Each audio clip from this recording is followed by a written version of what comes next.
ব্যাপক তর্ক বিবাদের পর ভারতের লোকসভায় পাশ হলো বিতর্কিত ওয়াকফ বিল। বিরোধী আর মুসলিম এমপিদের তুমুল বিরোধিতার মাঝে 282 ভোটে নিম্নকক্ষে এটি পাশ হয়। আর নতুন বিলে মুসলিমদের ওয়াকফ সম্পত্তি পরিচালনার অধিকার পাবেন জেলা প্রশাসক কিংবা সমমর্যাদার কেউ। আর এতেই আপত্তি মুসলিমদের। অভিযোগ, ধর্মীয় সংখ্যালঘু সম্প্রদায়ের সম্পত্তিতে সরাসরি হস্তক্ষেপের জন্যই এমন আইন প্রণয়ন করছে বিজেপি সরকার। মুসলিম এবং বিরোধীদের আপত্তির মুখেই বুধবার ভারতের পার্লামেন্টের নিম্নকক্ষে উত্থাপন করা হয় বিতর্কিত ওয়াকফ সংশোধনী বিল। 12 ঘণ্টারও বেশি সময় বিতর্কের পর অবশেষে 282 সদস্যের ভোটে লোকসভায় পাশ হয় বিলটি। বিরুদ্ধে ভোট পড়ে 232টি। ওয়াকফ বিল পাশ হওয়ার পরপরই ভারতের বিভিন্ন স্থানে বিক্ষোভ করে সাধারণ মুসলিমরা। অভিযোগ, মুসলিমদের সম্পত্তি সরাসরি হস্তক্ষেপ করতে চায় বিজেপি সরকার।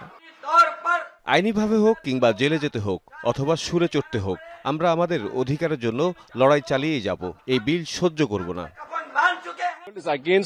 এটা সংবিধানের মূলনীতির পরিপন্থী। এই আইনের মাধ্যমে মুসলিম সম্প্রদায়ের স্বার্থকে অবমূল্যায়ন করা হবে, যা ধর্মনিরপেক্ষতারও বিরুদ্ধে। এটি মুসলিমদের প্রতি অবিচার।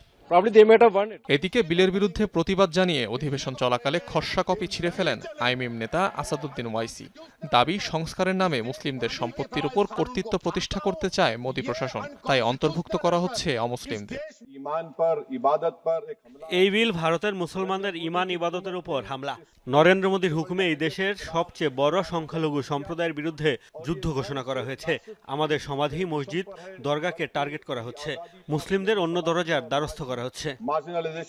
তবে বিজেপি নেতৃবৃন্দের দাবি, সাধারণ মুসলিমদের বঞ্চিত করে ওয়াকফের বিপুল সম্পত্তি ভোগ করছে নির্দিষ্ট কিছু গোষ্ঠী। আপনারা দেশ ভাঙতে চাইছেন। ওয়াকফ বোর্ড আর ওয়াকফ কাউন্সিলের কাজটা কি? যারা এই সম্পত্তি বিক্রি করে তাদের ধরাই কি শুধু বোর্ডের কাজ? ওয়াকফ থেকে উপার্জিত আয় কমছে, যেটি আমরা সংখ্যালঘুদের উন্নয়নে ব্যয় করে থাকি।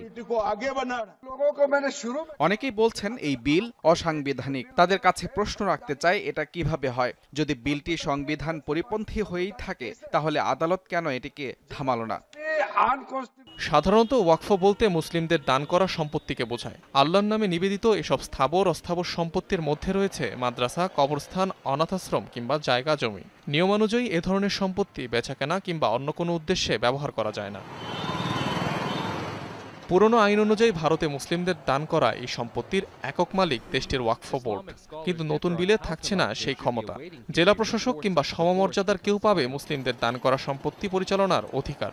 মূলত এই সংশোধনী ঘিরেই গেল কয়েকদিন ধরে অস্থির 20 কোটি সংখ্যালঘু মুসলিম জনসংখ্যার দেশটি। ভারত জুড়ে ওয়াকফ বোর্ডের অধীনে রয়েছে 9 লাখ একরেরও বেশি জমি। অনিক রহমান, যমুনা নিউজ।